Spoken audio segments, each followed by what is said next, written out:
అగ్ని ప్రమాదాలు జరిగినప్పుడు ఏం చేస్తాం? నీళ్లు పోసి ఆర్పుతాం, ఫోమ్తో ఆర్పుతాం, ఇసుక పోసి ఆర్పుతాం, మట్టి పోసి ఆపుతాం. అయితే చైనా వాళ్ళు ఒక సరికొత్తదైనటువంటి సిస్టమ్ కనిపెట్టారు. Fire resistant blankets.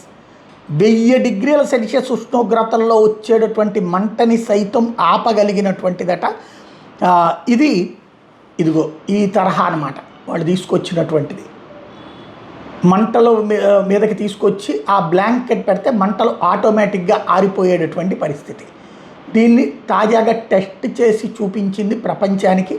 రాబోయే రోజుల్లో ఈ ఫైర్కి సంబంధించినటువంటి అంటే ఈ మంటలు ఆర్పేటటువంటి బ్లాంకెట్స్ని ప్రపంచమంతా అమ్మకానికి పెడుతుంది.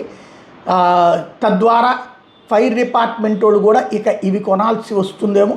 ఒక కీలకమైనటువంటి పరిశోధన చేశాము, సక్సెస్ అయ్యాము అన్నటువంటిది చైనా ఇప్పుడు చెప్తున్నటువంటి విషయం.